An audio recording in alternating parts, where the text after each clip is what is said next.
Happy Friday, Brian Manning here with your weekly update. Let's get right to it. We got a lot to talk about. So let's see. Monday this week, quiet news day. Really not much to talk about there. Most markets sitting back and waiting to see what's going to happen with the Federal Reserve. Tuesday this week, we got housing starts. So this is for new construction. So new construction makes up around 10% of all transactions in the marketplace. Housing starts for the month of August were down 0.8%. But housing starts for the month of July were revised significantly higher. So when you look at a significant revision on the upward side in July, it makes August harder to hit, so we see a little bit of a downtrend for August.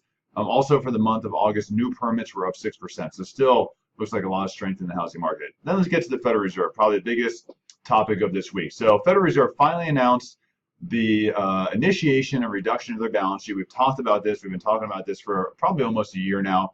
Right now, the Federal Reserve's balance sheet, as part of quantitative easing, which got us out of the recession from 2008, the balance sheet right now is about $4.5 trillion. This is a combination of U.S. Treasuries and mortgage-backed securities. So of this balance sheet, about $1.8 trillion is mortgage-backed securities. So right now, the Federal Reserve is reinvesting about $25 billion a month. So what that means is, as consumers, and we have mortgages, when someone either sells their home or refinances and pays off their mortgage, and the Federal Reserve owns the mortgage-backed security, they're taking that money and they're still reinvesting it back into the bond market, buying more mortgage-backed securities. So right now, the Federal Reserve, on a monthly basis, is still buying about $25 billion a month in mortgage-backed securities.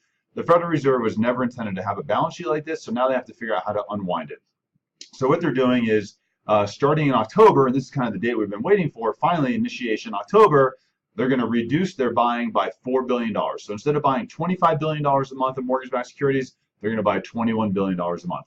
4 months later, in January, they're going to reduce it again by another $4 billion. So $8 billion reduction total. Now they're going to be buying $17 billion a month in mortgage-backed securities. In April, another reduction. They're going to reduce it down by another $4 billion. So now they'll be buying a total of $9 billion a month. In October, another $4 billion reduction. So they're going to dwindle their way all the way down to repurchasing at $5 billion a month in mortgage-backed securities. So with all this said, it's going to take them until about 2025 to get down to about a zero number here.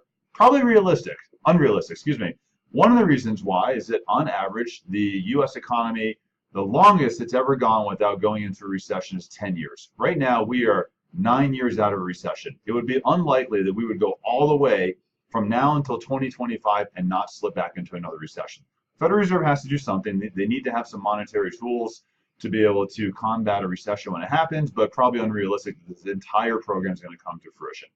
But we'll have to wait and see. Also, what happens is when there's a lesser amount of money going into the bond markets, U.S. Treasuries and mortgage-backed securities, at that point in time, it's going to put pressure on mortgage rates, and mortgage rates are going to go up. So over time, we're in a rising rate environment. It's just what's going to happen. Also, from the Federal Reserve meeting, we got what's called the Fed Dots Report. This is a indication of what voting members think is going to happen with interest rates in regards to raising, lowering, or doing nothing. So majority of Fed members think there's going to be a rate hike here in December. So got to keep our eyes on that.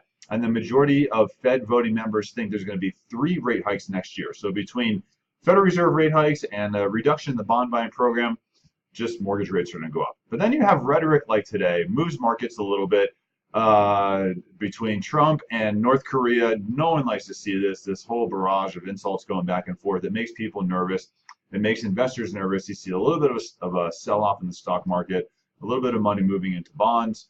Overall, not much of an impact to make a difference, but certainly making people nervous around the world because no one wants to see what the end results could be here if they could be bad. Anyway, happy Friday. I'm available all day, all weekend. If you have any questions, let me know. I'd love to be part of your business. If you have anyone you need pre-approved, please give me a call. You can reach me anytime. Have a great day.